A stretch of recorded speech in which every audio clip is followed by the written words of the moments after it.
बिस्मिल्लाहिर्रहमानिर्रहीम। अस्सलाम वालेकुम नाज़रीन, आप देख रहे हैं प्रोग्राम पब्लिक ओपिनियन और मैं हूं आपके साथ ज़रिया इरफान। व्हाट हैपेंस नेक्स्ट, ये वो सवाल है जो दुनिया में हर सिफारतकार, सहाफ़ी, तज्ज़ियाकार और एक आम शहरी की ज़बान पर है कि अब अमरीका ईरान मुज़ाकरात का मुस्तक़बिल आखिर होगा क्या? क्या सीज़ फायर बरकरार रहेगा या नतीजा कुछ और निकलेगा? क्या अमरीका ईरान मुज़ाकरात का सिलसिला जारी रखकर ऐसा हल तलाश किया जाएगा जिससे तनाज़े की जड़ ख़त्म की जा सके? पाकिस्तान तो भरपूर कोशिशें कर रहा है कि अमन कायम रह सके और यही बात जेडी वेंस ने भी अपने इंटरव्यू में कही कि वो फील्ड मार्शल सैयद आसिम मुनीर और शहबाज शरीफ को खास क्रेडिट देना चाहते हैं, जिन्होंने बतौर मेज़बान गैर मामूली सलाहियत और कायदाना किरदार का मुजाहरा किया। दोनों रहनुमाओं ने आला सतह की रियासती बसीरत का मुजाहरा करते हुए अमरीका और ईरान के दरमियान बातचीत को मुमकिन बनाने में मदद दी, जो एक तवील अरसे से एक दूसरे के साथ संजीदा मुज़ाकरात नहीं कर रहे थे। आलमी सतह पर पाकिस्तान के इस किरदार को एक बड़ी सिफारती कामयाबी के तौर पर भी देखा जा रहा है। जेडी वेंस ये कहते हैं कि अमेरिका के दो बुनियादी मुतालबात थे। अमेरिकी सदर ट्रंप का ये कहना है कि ईरान कभी भी जौहरी हथियार हासिल नहीं कर सकता और यही हमारी तमाम रेड लाइंस की बुनियाद है। अमेरिका का दूसरा मुतालबा यह है कि ईरान में मौजूद अफजूदा यूरेनियम अमेरिका के हवाले कर दिया जाए। क्या ये शराइत पूरी हो पाएंगी? अमेरिकी मीडिया मुख्तलिफ ज़राए से कन्फर्म ये कर रहा है कि दूसरा दौर जल्द होगा, जिसके लिए मुख्तलिफ ऑप्शन ज़ेर गौर हैं और इस्लामाबाद में दोबारा मुज़ाकरात का ऑप्शन भी ज़ेर गौर है। वज़ीर-ए-आज़म पाकिस्तान के दोस्त ममालिक के दौरे भी इस सिलसिले में बहुत अहम है। इस बहरान ने दुनिया भर में पेट्रोलियम मसनूआत की सप्लाई को शदीद मुतासर किया है। आलमी मंडियों में शदीद उतार चढ़ाव देखा गया, जहां तेल की कीमतों में नुमाया इजाफा, जबकि डॉलर मजबूत और स्टॉक मार्केट्स दबाव का शिकार हो गई। पाकिस्तान में तवानाई का बहरान सर उठा रहा है, जिसकी वजह से मुल्क भर में शदीद बिजली और गैस की लोड शेडिंग शुरू हो चुकी है, जिसने मामूलात ज़िंदगी भी मुतासर कर रखे हैं। लोड शेडिंग आवाम को बेहाल कर दिया है और बिजली की गैर एलानिया बंदिश में इजाफे से कारोबारी तबका और घरेलू सार्फिन दोनों ही शदीद मुतासर हो रहे हैं। और सोने पर सुहागा ये कि आज तर्जुमान पावर डिवीज़न की जानिब से आज एक प्रेस रिलीज मंजर आम पर आई, जिसमें बाकायदा तौर पर कह दिया गया है कि पूरे पाकिस्तान में पीक आवर्स में 2 से ढाई घंटे की रोज़ाना की बुनियाद पर लोड शेडिंग की जाएगी। यही टॉपिक्स हैं जिसके ऊपर डिस्कशन होगी। रजी साहब और राना साहब मेरे साथ मौजूद हैं। प्रोग्राम के पहले 2 हिस्सों में मुझे ज्वाइन कर रहे हैं ब्रिगेडियर रिटायर्ड अहमद सईद मिन्हाज साहब। उन्हें शामिल गुफ्तगू करते हैं और उन्हीं से आगाज़ करते हैं। ब्रिगेडियर साहब, 2 ऐसे अहम नुकात मंजर आम पर आए हैं जो कि गैर मुल्की मीडिया दावा कर रहा है, अमरीकी मीडिया दावा कर रहा है और जेडी वेंस का जो इंटरव्यू है वो भी इस बात की तस्दीक करता है कि यूरेनियम अफसोदगी के हवाले से अमरीका ये चाहता है कि 20 साल का मुआहदा हो। ईरान ये चाह रहा है कि 20 नहीं, कम से कम मुद्दत जो है वो 5 साल की होनी चाहिए। और अगर दूसरी तरफ आए हम स्ट्रेट ऑफ हॉर्मुज़ के हवाले से, तो वहां पर अमेरिका की ख्वाहिश ये है कि मुज़ाकरात के दौरान ही हॉर्मुज़ को खोल दिया जाए, जबकि ईरान का इसरार ये है कि जब तक बातचीत मुकम्मल नहीं हो जाती, मामलात बिल्कुल तरीके से सेटल डाउन हो नहीं जाते, उस वक्त तक हॉर्मुज़ को नहीं खोला जाएगा। उसके बाद खोल दिया जाएगा जो ही मामलात सेटलमेंट की तरफ बढ़ेंगे। अब लगता क्या है आपकी, क्योंकि खबरें ये भी हैं कि जुमेरात के रोज़ जो है मुज़ाकरात हो सकते हैं, वो अलग बात है कि इस बात का तयन नहीं हो सका कि होंगे कहाँ, पर पाकिस्तान इस सिलसिले में इनिशिएट कर चुका है ईरान और अमेरिका से राबता करके। तो आप क्या फोर्स कर रहे हैं, अब आगे होगा क्या? जी बिल्कुल, देखें इस वक्त फॉरवर्ड लीनिंग ऑपरेशनली अमेरिकन की ज़रूर है, जिसमें वो ब्लॉकेट की बात कर रहे थे, तो लिहाजा इस वक्त प्रेशर तो ज़रूर डेवलप हुआ है, लेकिन उसको काउंटर किसी हद तक जो है वो चाइनीज़ स्टेटमेंट से हुए हैं कि आप किसी तरीके से भी ब्लॉकेट को ऑपरेशनल नहीं कर सकते, बिकॉज़ उनकी 80% एनर्जी नीड्स यहाँ से निकलती हैं। तो लिहाजा इसका मतलब है कि कुछ ना कुछ तो ज़रूर सेटल होने जा रहा है। और अभी जो रशियन टेलीविज़न है उसके मुताबिक भी और कुछ ज़राए के मुताबिक ये सुनने में भी आ रहा है कि शायद थर्सडे को इस्लामाबाद में इनकी दोबारा से बैठक होगी या इस्तांबुल में होगी, फॉर दैट मैटर, या इजिप्ट के अंदर भी हो सकती है। अब बैठना जहां पर भी मर्जी हो, लेकिन उसमें पाकिस्तान का जो कलीदी किरदार है वो पहले भी था, अब भी है और मुस्तकबिल में भी रहेगा। अब जहां तक इस बात का ताल्लुक है कि 3 साल या 5 साल, तो बेसिकली ये है मिसट्रस्ट का एलिमेंट। अब जब बिल्कुल सही। 2015 के अंदर joint comprehensive plan of action JCPO ए हुआ था, जो प्रेसिडेंट ओबामा ने किया था ईरानियंस के साथ, तो उसकी 2030 तक में आती, लेकिन जब 17-18 में जब ट्रम्प साहब आए थे तो उन्होंने उसको खत्म कर दिया। हम्म। तो लिहाजा अब भी वो ये नहीं चाहते कि शॉर्ट टर्म या मिड टर्म कोई, बल्कि शॉर्ट टर्म कहेंगे 3 साल का वो कह रहे हैं, ये एटलीस्ट मिड टर्म तक इसको ले जाना चाहते हैं, यानी कम से कम 5 से 10 साल जी। होना चाहिए। तो मेरे ख्याल में इस पे नेगोशिएट जब होगा तो डेफिनिटली उसके ऊपर जो चीज़ें डेवलप हो जाएँगी, इतनी ये बड़ी बात नहीं है। जहाँ तक इस बात का ताल्लुक है कि अब नए हमोस को ड्यूरिंग द डायलॉग खोलना चाहिए, मेरे ख्याल में क्विड प्रो को करते हुए ईरानियंस अगर कुछ स्ट्रिंग्स अटैच करके अगर उसको खोलें तो ये उनके लिए भी बेहतर है, दुनिया के लिए भी बेहतर है। जो ऑलरेडी एक हायर मॉरल ग्राउंड ईरान के पास मौजूद है, उसको वो फर्दर सब्सटेंशिएट कर सकते हैं। लेकिन लेकिन सर तो बात कल सारी कल सारी शाम को खबर आई अमेरिका की जानिब से जिस तरीके से उसने अपनी फोर्सेस भेजकर हॉर्मुज़ की नाकाबंदी कर दी है सर, उस इकदाम के बाद आपको क्या लगता है कि ये जो जुमेरात को होने वाले मुज़ाकरात हैं उसमें मज़ीद पेचीदगियाँ पैदा होंगी? देखिए जो अब्ना हर्मुस की जो ब्लॉकेट की स्टेटमेंट आई है ना, इसको आप एज़ अ लीवरेज के तौर पे देखें, एज़ अ बार्गेन के तौर पे देखें, जो प्रेज़िडेंट ट्रम्प ने उनकी पर्सनैलिटी को भी तमाम डायमेंशन को सामने रखते हुए देखें, तो हुँ। एज़ अ बार्गेन चिप के तौर पर उन्होंने ये थ्रेट दी है। अभी अगर ट्रू सेंस ब्लॉकेट का जो होना है, वो अभी तक ऑपरेशनल वैसे नहीं है।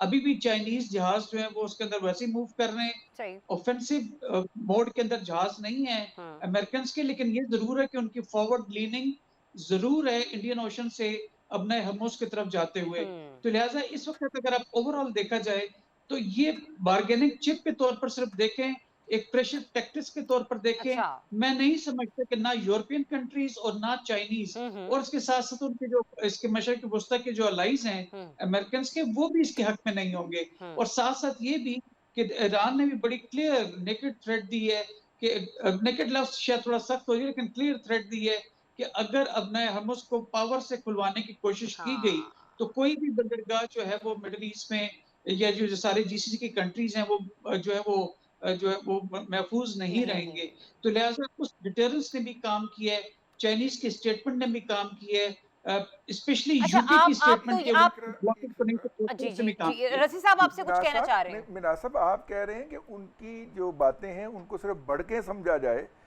मौला जट नूरी नाथ और मदर शाह की बढ़के, और उनको फेस वैल्यू पे ना लिया जाए, आप ये कहना चाह रहे हैं?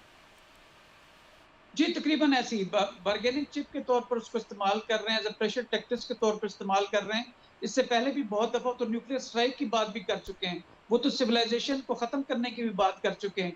लेकिन जब करने का वक़्त आता है तो सेंस प्रिवेल करती है, सेन वॉइसेज़ जो प्रिवेल करती हैं, ये भी कोई शक नहीं है कि जो इसको डिट्रैक्ट कर रहे हैं, डिस्ट्रैक्ट कर रहे हैं, वो एलिमेंट्स नहीं है। लेकिन फॉर्च्यूनेटली जो सेन वॉइसेज़ हैं, वो इनसेन के ऊपर भारी हैं।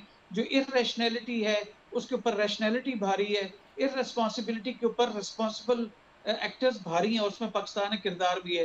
तो यस, मैं यही कहना चाह रहा हूँ कि ये बढ़कें तो ज़रूर हो सकती हैं, लेकिन एक्चुअल इसके ऊपर अमल करना, वो ना सिर्फ़ इस खित्ते के लिए बल्कि दुनिया के लिए ख़ासा खतरनाक साबित होगा। ठीक है, ब्रिगेडियर साहब हमारे साथ हैं, राणा साहब भी हमारे साथ मौजूद है। राणा साहब, जो ब्रिगेडियर साहब बात कर रहे हैं कि ये बढ़के हो सकती हैं, रिजवी साहब का भी यही किसी हद तक मानना है कि ये प्रेशर टैक्टिक्स हैं डोनाल्ड ट्रंप के, लेकिन जो इस वक्त अमेरिकी मीडिया के हवाले से भी अगर बात की जाए तो सर वो इस बात का दावा करता हुआ नजर आ रहा है कि कल से जब से अमेरिकी फोर्सेस ने स्ट्रेट ऑफ हॉर्मुज़ का कंट्रोल संभाला है, तो ईरानी सदर या ईरानी जो क़यादत है वो अब वाज़े तौर पर चाहती है या जल्दी चाहती है कि ये मुआहदा जो है वो तश्कील पा जाए, वो हड़बड़ाहट में है। आप किस हद तक अग्री करते हैं आप कि क्या वाकई इस कंट्रोल के बाद, इस नाकाबंदी के बाद ईरानी क़यादत जो है वो इस चीज़ को चाहेगी कि जल्द से जल्द ये मामला तय हो जाए? जो रज़ी साहब का सवाल है और उसके बाद जो आपने कहा, उससे जो मैंने नतीजा अख़ज़ किया है जी, वो जी। ये कि ब्रिगेडियर साहब का कहना ये है कि अमेरिका जो कुछ भी कह रहा है वो सिर्फ धमकियाँ हैं और कुछ नहीं। हुँ। पहले भी अमेरिका की इन बातों को इसी तरह लिया गया था हुँ। और फिर अमेरिका ने जो है वो एक फ़ाशिज़्म की इंतहा कर दी थी इस हुँ। खित्ते में। हुँ। मैं अभी भी इस मामले को इस तरह नहीं ले रहा कि अमेरिका सिर्फ धमकियाँ लगा रहा है। हुँ। अमेरिका को जितनी बड़ी हज़ीमत का सामना करना पड़ा है, जितनी बड़ी शर्मिंदगी का सामना करना पड़ा है, वो इस ख़िजालत को मिटाने के लिए कुछ भी कर सकता है। अच्छा। और दूसरी बात ये है कि डोनाल्ड ट्रंप और नेतन्याहू की सर्वाइवल इसी में है कि वो दोनों मुल्कों को यानी अमेरिका को और इसराइल को इंगेज रखे, और वो इस जंग उनके लिए ये सूदमंद है कि ये जंग जारी रहे, क्योंकि अगर जंग खत्म होती है तो जेडी वेंस का पलड़ा थोड़ा सा भारी हो जाता है, जो वहां पे खामोश वो शुरू हो चुकी है, क्योंकि ये मुज़ाकरात भी कामयाब हो जाते हैं। जेडी वेंस किसी हद तक लचकदार रवैये का मुजाहरा कर रहे थे, लेकिन ट्रंप हर 10 मिनट बाद फोन पे उनसे उन्हें हिदायत देता था और जो चीज तय होने लगती थी उसको खराब कर देता था। तो मैं तो इस बात को इसी तरह ले रहा हूँ कि ये जो खाली अब आपने हम इसका मसला नहीं है, अब चीन भी अगर इस जंग में कूद पड़ता है और उसके भी मुआशी मुफादात इस खित्ते से वाबस्ता हैं, तो ये जंग फैलेगी, कम नहीं होगी। और मुझे ऐसा लगता है कि जो मंसूबा साज हैं, जो इस जंग के मंसूबा साज हैं, वो इस जंग को अभी इतनी आसानी से ठंडा नहीं होने देंगे, क्योंकि जितनी जंग उन्होंने फैला ली है, अब उसके बाद या तो उन्हें ये जंग जीतना पड़ेगी या मुकम्मल तौर पे हारना पड़ेगी। अच्छा। और इससे पहले वो जितना लंबाई से कर लें, कोई बीच में दरमियान में रास्ता निकला बेहतर है। ईरानी क़यादत का जहाँ तक मामला है, तो ईरानी क़यादत के पास जो सबसे बड़ा हथियार है वो सब्र है और तहम्मुल है, जिसका उन्होंने हमेशा मुजाहिरा किया है। लिहाजा वो किसी हड़बड़ाहट का शिकार नहीं है, वो बहुत तहम्मुल से, धीमे मिजाज से, ठंडे मिजाज से अपने कार्ड खेल रहे हैं, और यही वजह है कि उन्हें हर कार्ड में उन्हें कामयाबी मिल रही है और डोनाल्ड ट्रंप फ्रस्ट्रेट हो रहा है। आप देख लेना, उसने पॉप ल्यू के हवाले से जो कुछ भी कल कहा है, उससे आपको अंदाजा होना चाहिए कि वो शख्स ज़हनी तौर पे इतना गैर मुतवाजन हो चुका है कि अब उसे ये समझ नहीं आ रही कि उसने पॉप ल्यू का एहतराम करना है या नहीं करना। तो मैं नहीं समझता कि खाली ये भड़के हैं। आई थिंक कि वो उनके जहन में कोई प्लान है और वो आने वाले दिनों में इस पे को एग्जीक्यूट भी करेंगे। चलिए, मैं रज़ी साहब से भी राय जान लेती हूँ कि रज़ी साहब, एक तो ये कि जो राना साहब कह रहे हैं कि उनको ऐसा लगता है कि ये शायद भड़के नहीं है, डोनाल्ड ट्रंप कोई ना कोई मिस एडवेंचर कर ही डालेंगे, ठीक है। दूसरा ये कि अमरीकी सदर ये कहते हैं कि ईरान कभी भी जौहरी हथियार हासिल नहीं कर सकता और यही हमारी रेड लाइंस की बुनियाद है। आपको ये शर्त किस हद तक पूरी होती हुई नजर आ रही है? देखिए, ये तो यह मकाना बात है ना। तुर्की के अगर हम वलायत फ़क़ीह की बात कर लें तो फिर भी, और अगर अमूमी तौर पे बात कर लें तो फिर भी, कि सबसे बड़े इस वक्त उस फ़िक़ा के रिलीजियस फिगर हैं, वो अली ख़ामेनी साहब थे, अभी हाल ही में शहीद किया उनको अमेरिका ने। उनका फतवा अभी तक ऑन रिकॉर्ड मौजूद है कि ईरान एटमी हथियार नहीं बनाएगा और ये इंसानियत की तबाही का पैगाम होता है। उससे बड़ी अंडरटेकिंग या यकीन दहानी मेरा नहीं ख्याल ईरान की सरजमीन से कोई हो सकती है। ना ही कभी उस फतवे को रिव्यू किया गया, उस पर नज़रसानी करने की बारे में बात भी की गई। तो इसलिए ये बात तो मतलब है ही, पर लकीर वाला मामला, ये बात तो है ही फजूल कि कोई शख्स उठ के ये कहे कि ईरान ने कहा है कि वह एटमी बम नहीं बनाए, एटम बम नहीं बनाएगा। भाई, उसने पहले ही इस बात को डिक्लेयर कर दिया है, and this is the pillar of their foreign policy. पहली बात तो ये नोट कर ली जाए। दूसरी बात ये है कि देखिए, जब अब मसला सिर्फ क्या है कि 92% एनरिच्ड यूरेनियम जो होता है उससे बम बनता है, और ईरान ने अभी 60% एनरिचमेंट का लेवल क्रॉस किया था। अमेरिका कहता जी नहीं, ये 72% पे पहुंच गया था। न्यूक्लियर से वो अब भी दूर था, और ईरानी कहते हैं कि हमारा कोई इरादा नहीं है इसको बम में कन्वर्ट करने का, लेकिन सेहत के मकासद के लिए, फूड के मकासद के लिए, क्योंकि रेडिएशन के ज़रिए आप बीजों को बीमारियों से भी बचाते हैं ना, उसके लिए आपको ये टेक्नोलॉजी ये चाहिए, अडॉप्ट करनी पड़ती है, ये चाहिए। ये हमारा fundamental right as a nation accept किया जाए। एटम बम के लिए आप जो भी गारंटी कहते हैं हम आपको दे देते हैं। चलिए, आपका ख्याल है कि 72% हमने कर दिया, जो 60% से ऊपर जितना यूरेनियम है वो आप ले लीजिए, लेकिन अमेरिका को नहीं देंगे, किसी और मुल्क को दे देंगे। अमेरिका भी इस पे राजी है, चाइना इसकी गारंटी करने को तैयार है, रूस इसकी गारंटी करने को तैयार है।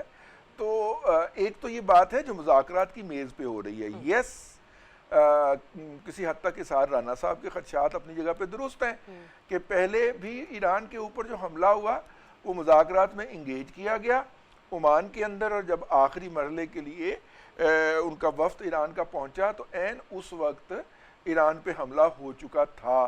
तो ये बात रिकॉर्ड पे है, इस बात को नज़रअंदाज नहीं किया जा सकता। अभी भी ये जो हमला हुआ है इसराइल की तरफ से, उससे पहले भी ईरान अमेरिका के साथ मुज़ाकरात में था, लेकिन वो फिर मुज़ाकरात के दौरान हमला क्यों हो जाता था, कामयाब क्यों नहीं हो पाया, सवाल ये है। और मैं चाहूँगा कि ब्रिगेडियर साहब जो हैं, मिनाज साहब, वो इस पर रोशनी डालें। देखिए, अब अगर मैं ये कहूँगा तो कहेंगे आपने बहुत बड़ी कह दी बात या बहुत बड़ी छोड़ दी। भाई, उन मुज़ाकरात के अंदर हम नहीं थे, और हम जब बात करते हैं तो हम, जिसे पंजाबी में कहते हैं ना कि पक्के पैरी बात करते हैं, डांग सोटा साथ लेके जाते हैं कि अगर सुलह तो ठीक है, अगर सुलह ना हुई तो उसके बाद के मराहल के लिए भी हमारे पास सामान पूरा है। यानी हमारे पास अपनी बात कहने, वचन देने और उस पर अमल दरामद करवाने, जो कि हो रहे थे। ये मुज़ाकरात जेनेवा में हुए थे और उससे पहले ओमान में हुए थे। दोनों ममालिक के पास इम्प्लीमेंटेशन की कोई कुव्वत नहीं थी। हमने एक धमकी लगाई है, अब इसराइल ने कोई जुर्रत नहीं की है इस इलाके के अंदर आने की। हमने सिर्फ जाके ये ऐलान किया कि हम यहाँ पे आ गए हैं, और अब सारे जो इस महल्ले के बदमाश होते हैं वो अपनी अपनी औकात में रहें। उसके बाद उसने कोई कोशिश नहीं की इसराइल ने कि कोई मिसाइल मार दे या कोई बम मार दे या उसके तैयारे आ जाए, जो रोज़ाना की बुनियाद पे आ रहे थे। तो इसलिए थोड़ा सा मेरा ख्याल है कि अपने आप को भी अंडर एस्टिमेट करना हम बंद करें। ठीक है, चलें रज़ी साहब, आपने जो एक सवाल छोड़ा मैं उसका जवाब ले लीजिए ब्रिगेडियर साहब से, फिर मुझे ब्रेक पर भी जाना है। ब्रिगेडियर साहब, रज़ी साहब जो भी कह रहे हैं कि फोर्सेस का आ जाना लेकिन हमला ना करना, इसकी वजूहात आपको क्या नजर आती हैं? देखिए, हमला करने का ना, वेपन्स की लिथैलिटी अब न्यूक्लियर वेपन्स के साथ साथ जिसकी डिटरेंस हुआ करती थी, अब जो कन्वेंशनल वेपन्स हैं उनकी भी डिस्ट्रक्शन मल्टीफोल्ड हो गई है। मदर ऑफ ऑल बॉम्ब्स तोरा बोरा पे इस्तेमाल हुआ, फादर ऑफ ऑल बॉम्ब्स का यहाँ पे थ्रेट थी। सिर्फ रेडिएशंस को निकाल दें, बाकी तबाही का आलम उसी किस्म का हो सकता है जैसे न्यूक्लियर लेस रेडिएशन। तो एक लिथैलिटी ऑफ वेपन्स है, वन। सेकेंडली, जितने अलाइज थे, स्पेशली नेटो और क्वाड, दोनों ने हाथ खड़े कर दिए। यूके उसके साथ था, फ्रांस ने तो पहले ही, उसके प्रेसिडेंट ने मना कर दिया कि ये फारिग आदमी है, इसके साथ मैंने कोई बातचीत नहीं करनी है, और हमें सबको मालूम कैमरून साहब की स्टेटमेंट्स हैं। यूके ने भी कल भी ब्लॉकेट की जो मुखालफत की, तो अलाइज भी आपके साथ नहीं खड़े थे।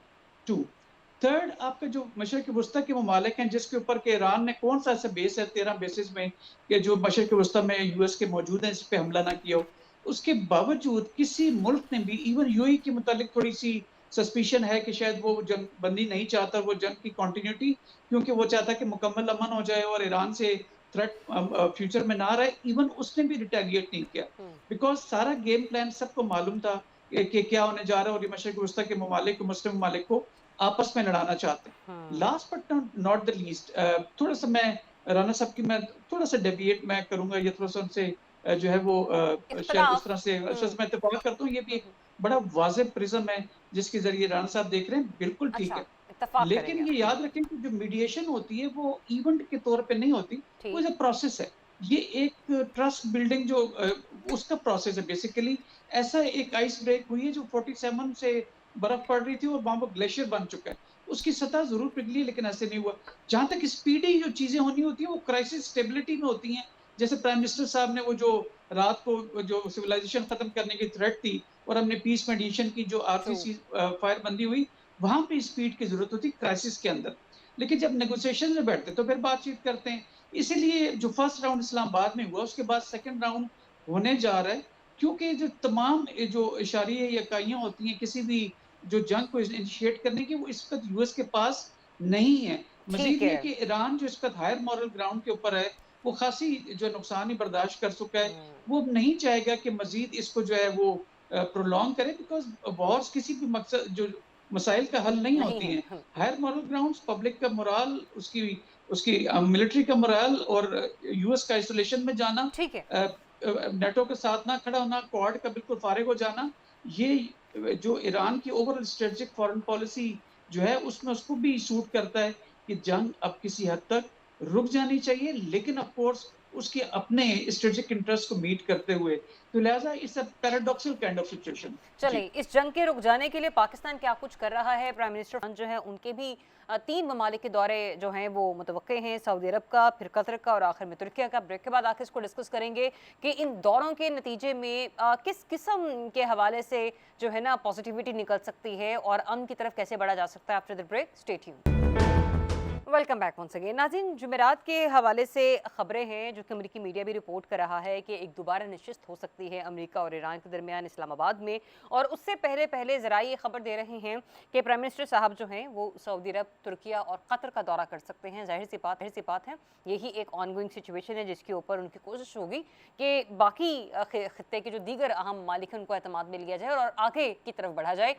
राना साहब, इन दौरों से हम क्या हासिल कर सकते हैं? जाहिर सी बात है नतीजतन तो हम यही चाह रहे हैं कि ईरान और अमेरिका जो हैं वो टेबल पर जब बैठें तो फिलहाल इस बात कुछ पॉजिटिव उम्मीदें लेकर ही उठें। देखिए, वजीर आजम का ये दौरा बड़ा बरवक्त है। अच्छा। और मैं समझता हूँ कि इसके बड़े मस्बत असरात मुरतब होंगे। और क्योंकि वजीर आजम काफ़ी दिनों से गैर मुल्की दौरे पे नहीं गए थे तो इसकी ज़रूरत महसूस की जा रही थी। अच्छा।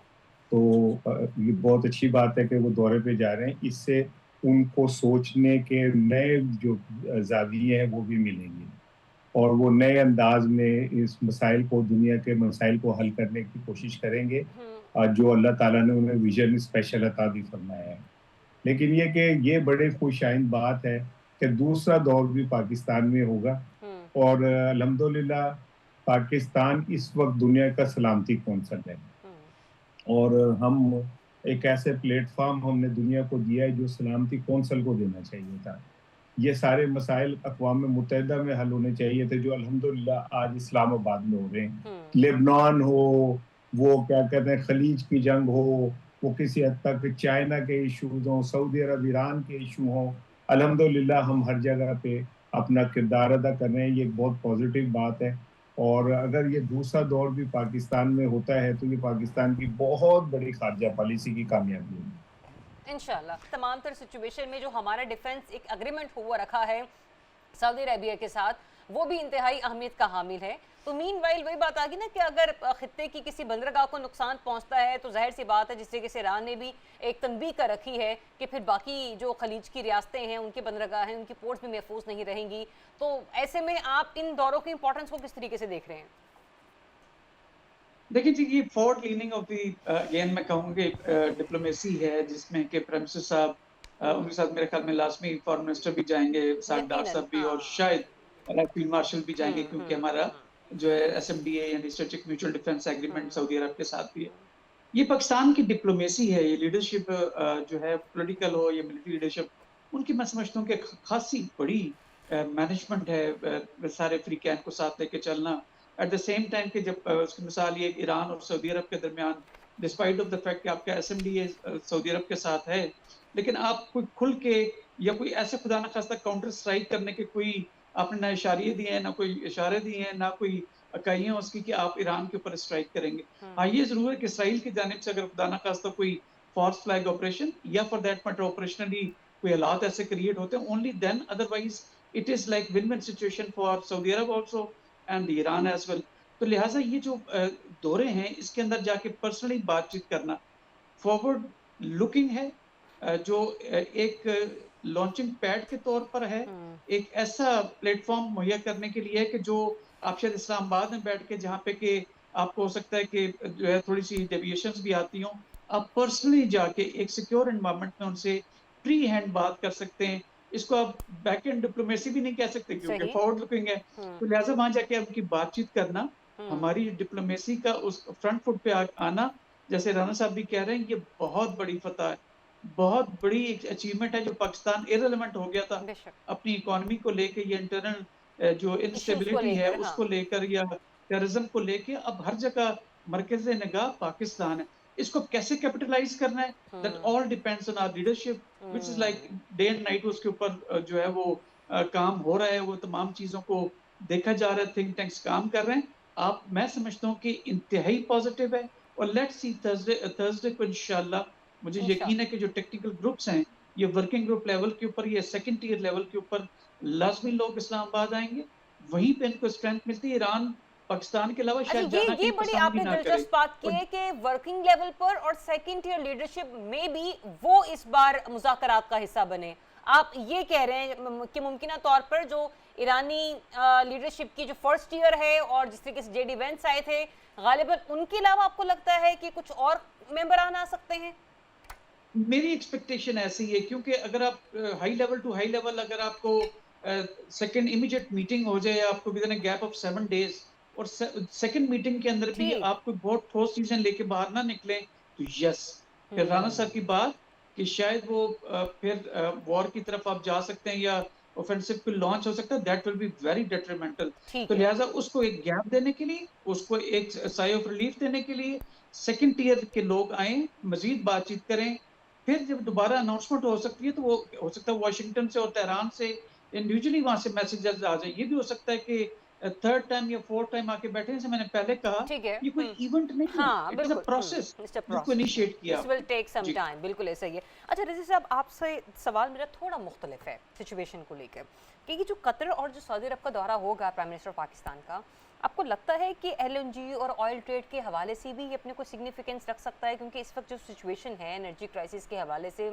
उसमें पीएम साहब का सऊदी अरेबिया का विजिट और कतर का विजिट जो है, मैं ये नहीं कह रही कि सिर्फ इन्हीं मामलात पर बात होगी, लेकिन क्या इन मामलात पर भी बातचीत हो सकती है? देखिए, ये मामला थोड़े से इस वक्त बेमहाल होंगे, अच्छा। या जिसे कहना चाहिए कि वक्त का तकाजा नहीं होंगे। ठीक है।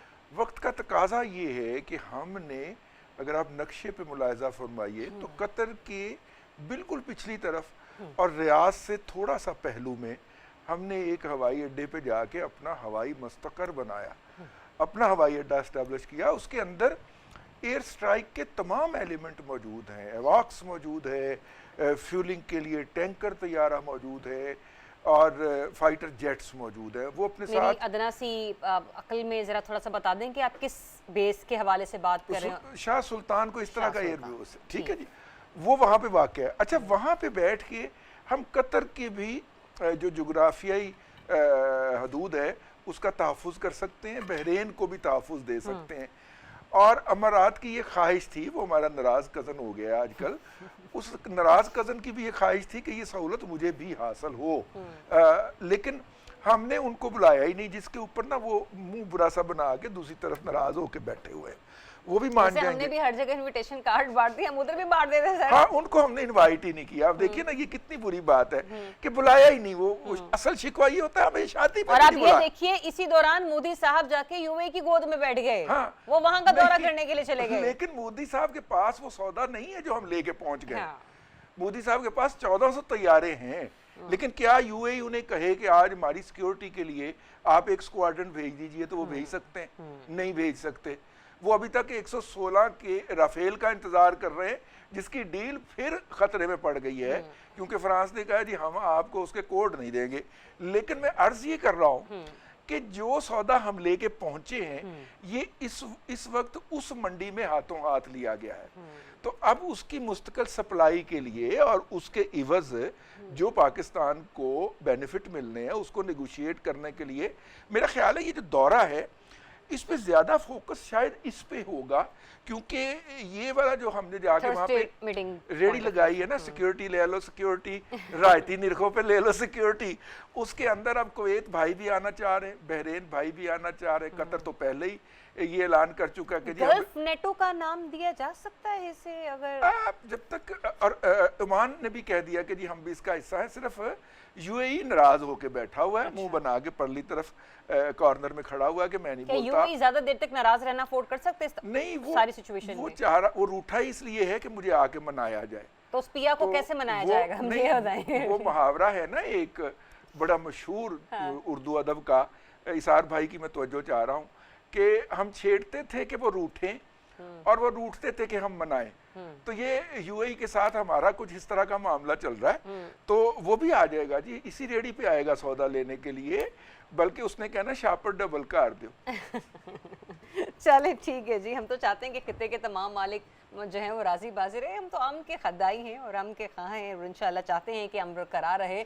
एक ब्रेक लेते हैं नाज़रीन। एक ब्रेक पर जाने से पहले ब्रिगेडियर रिटायर्ड अहमद सईद मिन्हाज साहब, आपका शुक्रिया अदा करना चाहूँगी आपके वक्त के लिए। एक ब्रेक नाज़रीन, ब्रेक के बाद आपको करेंगे राना साहब रज़ी साहब मेरे साथ मौजूद हैं। Stay tuned. Welcome back once again. नाज़रीन, कल से लेकर अब तक न सिर्फ लाहौर में बल्कि पूरे पाकिस्तान में तवातुर के साथ लोड शेडिंग हो रही है। और ये सिर्फ यूं कह लीजिए कि बिजली की लोड शेडिंग नहीं, गैस की लोड शेडिंग ने भी अब जोर पकड़ लिया है और आवाम जो है इसमें खासे परेशान नजर आ रहे हैं। आप सोशल मीडिया उठाकर देखें, ड्राइंग रूम डिस्कशन देखें, आपस में अगर कोई बहन भाई भी बात कर रहा होता है तो वो ये पूछ रहा होता है तुम्हारी तरफ लाइट आ रही है या नहीं आ रही, आपने खाना पका लिया या नहीं पकाया, क्योंकि हमारे घर में गैस की दस्तयाबी जो है वो मौजूद नहीं है। ताहम ऐसी सिचुएशन में तर्जुमान पावर डिवीजन की तरफ से भी एक प्रेस रिलीज सामने आई, या यूं कह लीजिए कि एक अहम बयान सामने आया, जिसमें उन्होंने कहा है, वाज़े तौर पर बता दिया है कि जो इस वक्त सिचुएशन ऑनगोइंग है उसके मुताबिक पीक आवर्स में तकरीबन 2.5 घंटे की लोड मैनेजमेंट यानी कि लोड शेडिंग की जाएगी रोजाना की बुनियादों पर।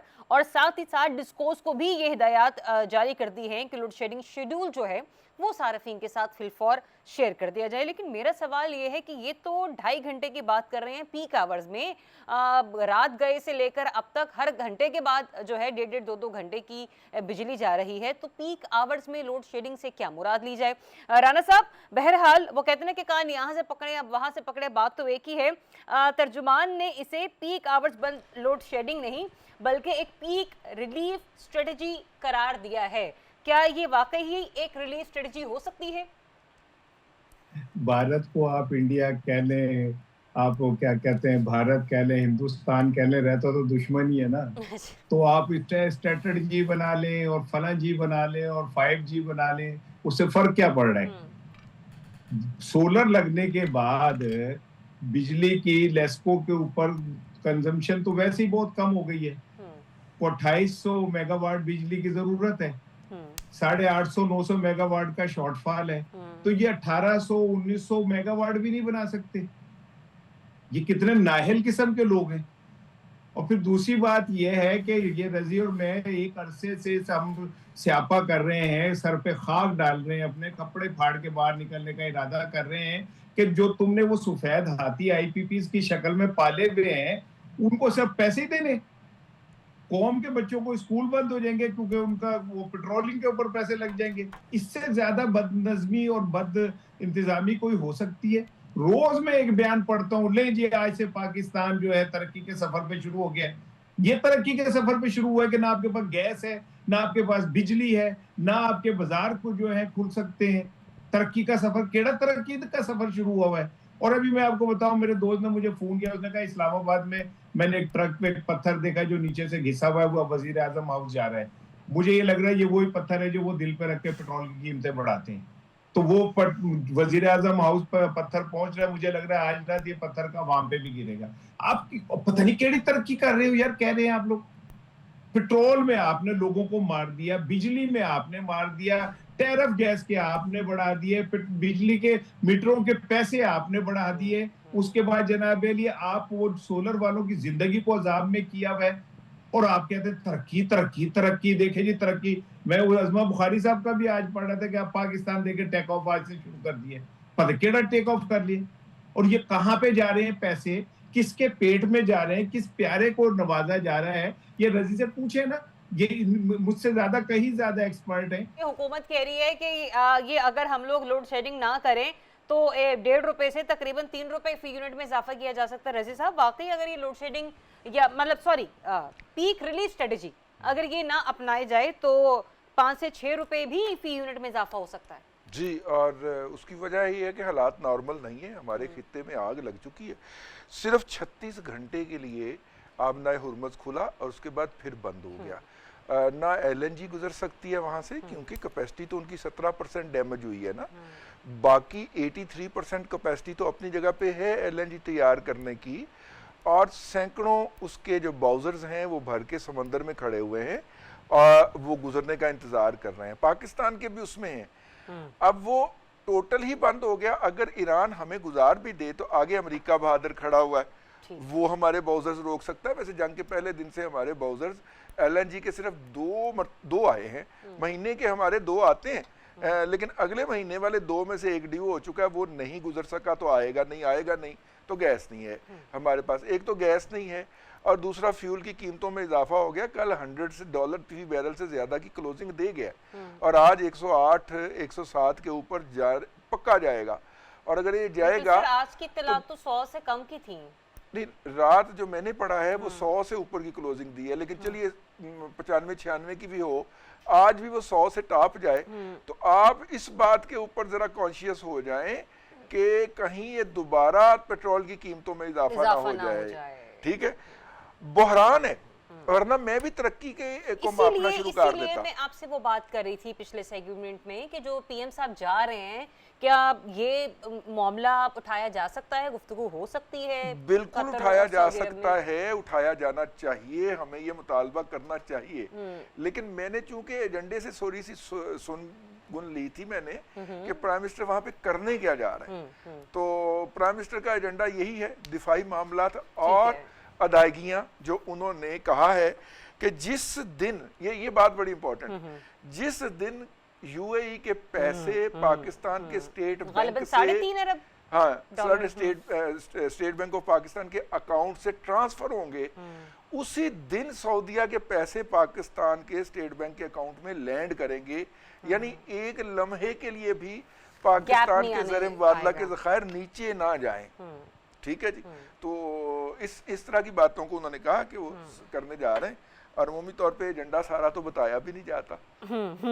तो फिर इसका मतलब ये कि जो दो चीज़ें आपने यहाँ पे वजाहत के साथ बता दी हैं, एक तो ये कि मुमकिन तौर पर पेट्रोल प्राइस इंक्रीज हो सकती है, ठीक है, और दूसरा ये कि ये इस वक्त सिचुएशन है और फिलहाल इसी के साथ ही आपको लगता है कि हमें कंटिन्यू करना पड़ेगा। अच्छा, एक जो आई डिटेल सामने, मैं सिर्फ अपने लिए जानना चाह रही हूँ रज़ा, पानी से बिजली पैदा करने वाले ज़राए की पैदावार में कमी, निज़ाम पर दबाव बढ़ गया है हालिया बारिशों के बावजूद। हालिया बारिशें वो पहाड़ी इलाकों में तो नहीं ना हुई जिनको डैम रोकते हैं। पानी से बिजली की पैदावार में इजाफा मई के अधवाड़े में होता है, यानी 14-15 मई के बाद होता है, क्योंकि उस वक्त गर्मी की शिद्दत पड़ती है, बर्फ पिघलती है, डैम्स में पानी आता है, पहले हम डैम भरते हैं, फिर उनसे पानी आहिस्ता आहिस्ता पानी रिलीज होता है, और जैसे पानी रिलीज होता है वैसे बिजली पैदा होती है।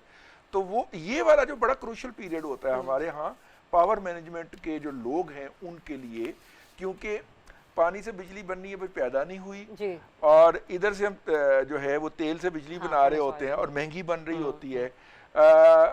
लेकिन इस दफ़ा ये लोड शेडिंग कम से कम 5 घंटे की होती और 6 घंटे की होती अगर अवामुन नास ने अपनी खून पसीने की कमाई से सोलर ना लगवाए होते।